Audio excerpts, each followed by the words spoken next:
আমার মনে হয় এবার এশিয়া কাপে সেমিফাইনাল খেলবে বাংলাদেশ দল।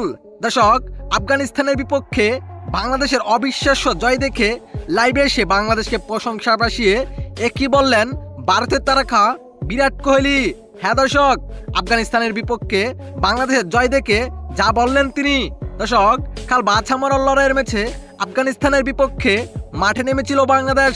হারলেই বাড়ির পর্দা উঠতে হবে, আর জিততে পারলেই সমীকরণে যেতে পারে প্লে অফে সেমিফাইনালে বাংলাদেশ দল, যেখানে শেষ পর্যন্ত সব সমীকরণকে পিছনে ফেলে আফগানিস্তানের বিপক্ষে জয় চিনিয়ে নেয় টাইগাররা।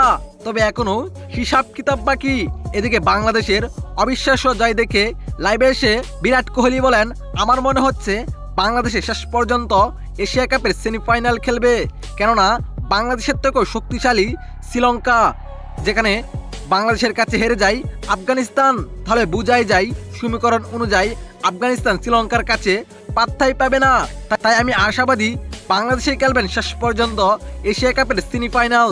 তো দর্শক, কি মনে হয় আপনার কাছে? বিরাট কোহলির কথাই কি এবার এশিয়া কাপে সেমিফাইনালে যেতে পারবে লিটন বাহিনীর দল? জানাবেন আপনার মতামত এই ভিডিওর কমেন্ট বক্সে। ধন্যবাদ।